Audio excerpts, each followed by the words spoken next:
Hi friends.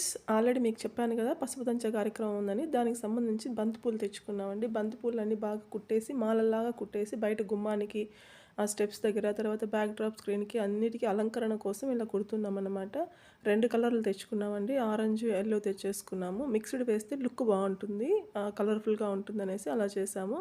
తర్వాత ఎప్పుడైనా పూలు కుట్టేటప్పుడు దారము నీళ్ళలో నానబెట్టాలండి. పూర్తిగా నానితే పువ్వనేది ఎంత వాడినా, ఎంత ఎండినా జారకుండా అక్కడే ఉంటుంది. నార్మల్ దారంతో కుట్టామనుకోండి, అది జారిపోతాయి. ఒక 10-15 మినిట్స్‌కంతా పూలు జారిపోయి బయటొస్తాయి. బయట మనం గుమ్మానికి అలంకరించిన తర్వాత.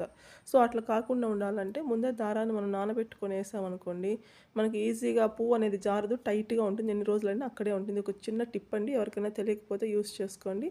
సో, ఇది అలంకరణ ఎలా వచ్చింది, బ్యాక్ డ్రాప్ స్క్రీన్‌కి మేము ఎలా పెట్టాము, ఇవన్నీ మీకు నెక్స్ట్ వీడియోలో పోస్ట్ చేస్తాను. Thank you friends. Thank you so much. Subscribe to my channel. Bye.